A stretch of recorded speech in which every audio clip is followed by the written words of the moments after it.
ಮಹಾನಗರ ಪಾಲಿಕೆ ವ್ಯಾಪ್ತಿಯಲ್ಲಿ ಬೀದಿ ನಾಯಿಗಳ ಹಾವಳಿ ನಿಯಂತ್ರಿಸುವಲ್ಲಿ ವಿಫಲರಾಗಿರುವ ಸಂಬಂಧಿಸಿದ ಅಧಿಕಾರಿಗಳನ್ನು ಅಮಾನತಿಗೆ ಕ್ರಮ ಕೈಗೊಳ್ಳಲಾಗುವುದು ಎಂದು ಮಹಾನಗರ ಪಾಲಿಕೆ ಮಹಾಪೌರ ವಿಶಾಲ್ ದರ್ಗಿ ಹೇಳಿದರು. ನಗರದ ಪಾಲಿಕೆಯ ಇಂದಿರಾ ಸ್ಮಾರಕ ಭವನದಲ್ಲಿ ನಡೆದ ಸಾಮಾನ್ಯ ಸಭೆಯಲ್ಲಿ ಮಾತನಾಡಿದ ಅವರು, ಕಲಬುರಗಿ ನಗರದಲ್ಲಿ ಬೀದಿ ನಾಯಿಗಳ ದಾಳಿಯಿಂದಾಗಿ ಹಲವಾರು ಜನರು ಚಿಕಿತ್ಸೆ ಪಡೆಯುತ್ತಿದ್ದಾರೆ.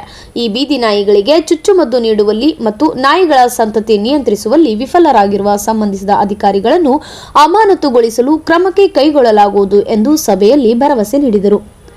ನಿನ್ನೆ ರಾತ್ರಿ ನಗರದ ವಾರ್ಡ್ ನಂಬರ್ 41ರಲ್ಲಿ ಬರುವ ಈಜ್ಮಾ ನಗರದಲ್ಲಿ 6 ವರ್ಷದ ಬಾಲಕಿಗೆ ಬೀದಿ ನಾಯಿ ಕಚ್ಚಿದ್ದು, ಅವಳು ನಗರದ ಖಾಸಗಿ ಆಸ್ಪತ್ರೆಯೊಂದರಲ್ಲಿ ಚಿಕಿತ್ಸೆ ಪಡೆಯುತ್ತಿದ್ದು, ಸರ್ವ ಸದಸ್ಯರ ಒತ್ತಾಯದ ಮತ್ತು ಸಮ್ಮತದ ಮೇರೆಗೆ ಬಾಲಕಿಗೆ ಉಚಿತ ಚಿಕಿತ್ಸೆಗೆ ಕ್ರಮ ಕೈಗೊಳ್ಳಲಾಗುತ್ತಿದೆ ಮತ್ತು ಪಾಲಿಕೆಯಿಂದ 5 ಲಕ್ಷ ರೂಪಾಯಿ ಪರಿಹಾರ ಘೋಷಣೆ ಮಾಡಲಾಗುತ್ತಿದೆ ಎಂದು ನಿರ್ಣಯ ಕೈಗೊಂಡರು. ಈ ನಿರ್ಣಯಕ್ಕೆ ಎಲ್ಲಾ ಸದಸ್ಯರು ಪಕ್ಷಭೇದ ಮರೆತು ಸಮ್ಮತಿ ಸೂಚಿಸಿದರು.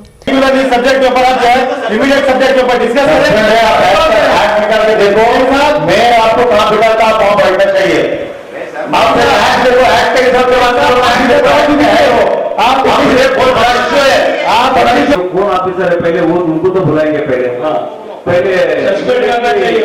इधर संबंधपಟ್ಟ ಅಧಿಕಾರಿಗಳು ಯಾರು ಬಂದಿಲ್ಲ ಆನ್ಸರ್ ಮಾಡಿ. ಇಂಥ ದೊಡ್ಡ ಇಶ್ಯೂ ಆಗಿದೆ ಗುಲ್ಬರ್ಗದಾಗ. इधर बगैर सस्पेंड करेंगे पहले आप बोल रहे हैं उसके बारे में हम अटल है, लेकिन ये क्या है, किस तरीके से काम चल रहा है गुलबर्ग में, तो कॉर्पोरेशन क्या कर रहा है? हाँ, ये बोलते हैं कि टेंडर हो गया है. हाँ सर, फर्स्ट को पूरा क्लियर होना चाहिए. खुद मैं पूछ रहा हूँ, जैसे इंसिडेंट हुआ है तो इमीडिएटली सस्पेंड किया जाए और जो भी कंपनसेशन डिमांड कर रहे हैं यूनानिमसली कंपनसेशन को और कमिश्नर साहब को एक्सेप्ट करना चाहिए. सेकेंडली मेरा इस सब्जेक्ट पे ये ओपिनियन है कि ये इंसिडेंट्स डे बाय डे बढ़ रहे हैं और शायद एक टाइप की कॉर्पोरेशन कोशिश भी कर रही है मगर उसके रिजल्ट नहीं आ रहे हैं. एबीसी करने से उसका रिजल्ट नहीं है. एबीसी मतलब it is a small operative portion, operate करके कुत्तों को वापस वही एरिया में छोड़ रहे हैं. तो उससे ये नहीं हो रहा है कि अटैक तो मुंह से होता है, दांतों से अटैक कर रहा है. और क्या हो रहा है, एक एरिया से उठा के ले जाके उसको ऑपरेट करके वापस दूसरे एरिया में डाल रहे हैं. तो वो नए एरिया में जाते हैं, कुत्ते भोगला जा रहे हैं, परेशान हो रहे हैं, छोटे छोटे बच्चों पे अटैक कर रहे हैं. तो हमारा ऑनरेबल मेयर से यही मांग है, यही रिजॉल्व करने की उम्मीद है आपसे कि भाई कुछ न कुछ कंपनसेशन के लिए अमाउंट रखा जाए. आप देख रहे हैं कि क्रोएटिक एक्ट की वजह से हम लोग ये कुछ एग्रेसिव स्टेप नहीं ले सक रहे हैं. मगर एक चीज इंपॉर्टेंट नोटिस करने की ये भी है कि हर चीज को प्रोटेक्ट करने के लिए एक्ट है. टाइगर्स रहो, चीता रहो, बफेलोज रहो, काऊ रहो, सबको प्रोटेक्ट करने की एक तरीका है जो कर लिया हमारी सरकार.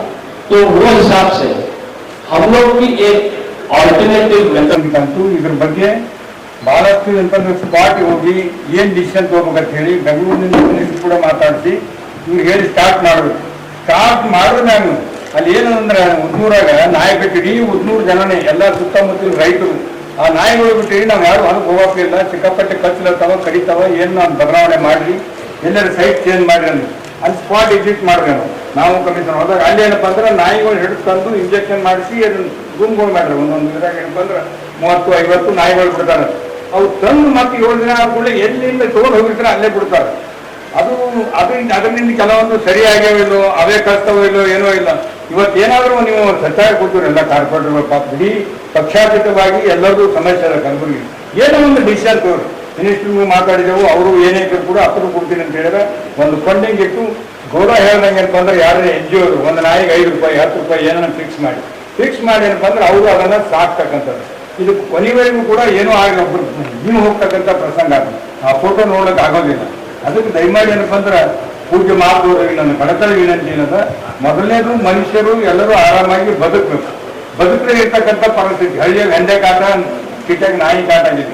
ಇದ್ರ ಬಗ್ಗೆ ಶಾಶ್ವತ ಒಂದು ಆನ್ಲೈನ್ ರೆಸಲ್ಯೂಷನ್ ಮಾಡಿ ನಿರ್ಣಯ ತೆಗೆದುಕೊಂಡು ಫಂಡ್ ಇಟ್ಟು ಮತ್ತೆ ಈ ಕೆಲಸ ನಿಂದಿರ್ಸ್ಬಾರ್ದು. ನಾವೆಲ್ಲರೂ ಮಾತು ಕೊಟ್ಟಿವಲ್ಲಿ ಬಾಗಿಲಿಗೆ ಸರ್ಕಾರ ಕೂತಾರೆ ಕಂಟಿನ್ಯೂ ಇರ್ಬೇಕಂತ ಹೇಳಿ. ಮೊದಲಿಂದ ಏನು ಕೆಲಸ ಅದ ಸ್ವಲ್ಪ ತ್ವರಿತಗೊಳಿಸ್ತೇನೆ ಮಾಡ್ತೀವಿ. ಅದನ್ನ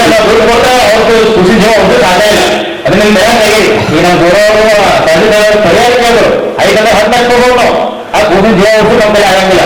ಅದಕ್ಕಾಗಿ ನಾವು ಇವತ್ತು ಹೇಳ್ತೀನಿ, ಈ ಸಂಬಂಧಪಟ್ಟ ಎನ್ವೈರನ್ಮೆಂಟ್ ಇಂಜಿನಿಯರ್ ಇರ್ಬೋದು, ಹೆಲ್ತ್ ಆಫೀಸರ್ ಇರ್ಬೋದು, ಯಾವುದೇ ಅಧಿಕಾರಿ ಅವ್ರಿಗೆ ಎದುರಿಸಲಿ ಸ್ಪಾಟ್ ಕಸ್ಟಮರ್ ಅದು ಯಾರೇ ಕಸ್ಟಮರ್ ಮಾಡಬೇಕು.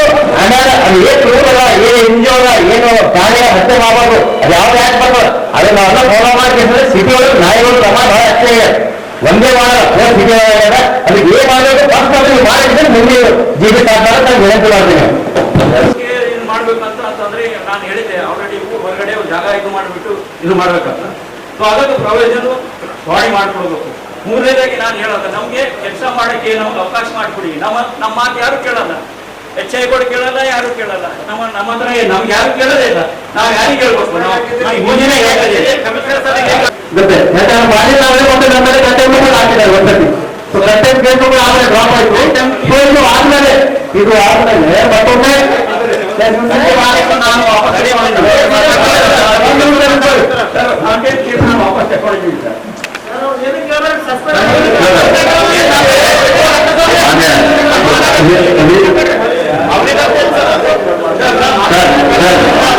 ಸಭೆಯಲ್ಲಿ ಶಾಸಕರಾದ ಖನೀಜ್ ಫಾತಿಮಾ, ಅಲ್ಲಂಪ್ರಭು ಪಾಟೀಲ್, ಪಾಲಿಕೆ ಉಪ ಮಹಾಪೌರ ಶಿವಾನಂದ್ ಪಿಸ್ತಿ, 4 ಸ್ಥಾಯಿ ಸಮಿತಿ ಅಧ್ಯಕ್ಷರು, ಸದಸ್ಯರು, ಆಡಳಿತ ಪಕ್ಷದ ಮತ್ತು ವಿರೋಧ ಪಕ್ಷದ ನಾಯಕರು, ಸದಸ್ಯರು ಮತ್ತಿತರರು ಉಪಸ್ಥಿತರಿದ್ದರು.